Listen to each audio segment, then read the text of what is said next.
देखी भैया, एगो औरत के पति परदेश में बड़ी है, चैत के महीना बा, सबकर कटनी होता, बेचारी के जवानी बिछौना पर छटर पटर तैले। औरतिया बड़ा तकलीफ में बिया, कहतिया चैत के लहर कहर बहुते बढ़ावता, कि चैत के लहर कहर बहुते बढ़ावता, कि चढ़ली जवानिया में अगिया लगावता। ए राजा तू तो परदेसवा में काटता रचानी, चुप रहा। अभी गढ़ता मन जब खेसरिया चैत गावता। देखियो का कहती है औरतिया भैया, कि घाम लगता रे राजा, एगो छाता और अरे घाम लगता,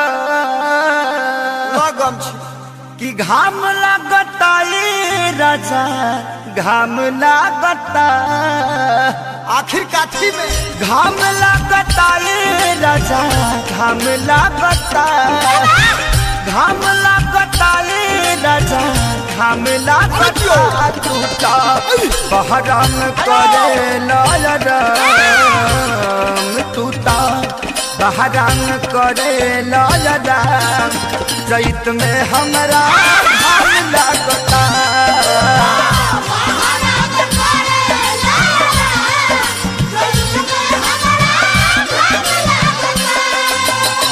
घाम लगता ए राजा, घाम लगता, करे लाल राम, चैत में हमरा घाम लगता।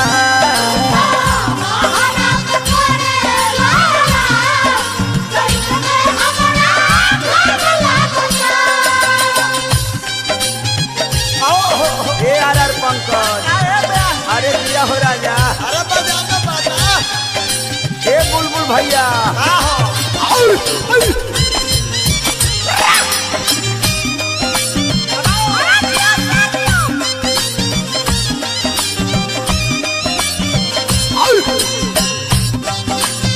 अरे दिया हे राजा,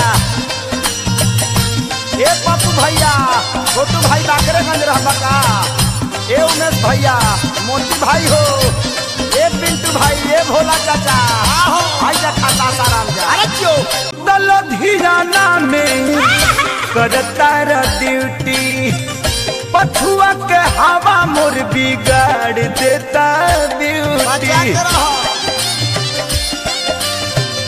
ए हो तू चलो धीराना में करता रे ड्यूटी, पछुआ के हवा मोर बिगाड़ देता ब्यूटी।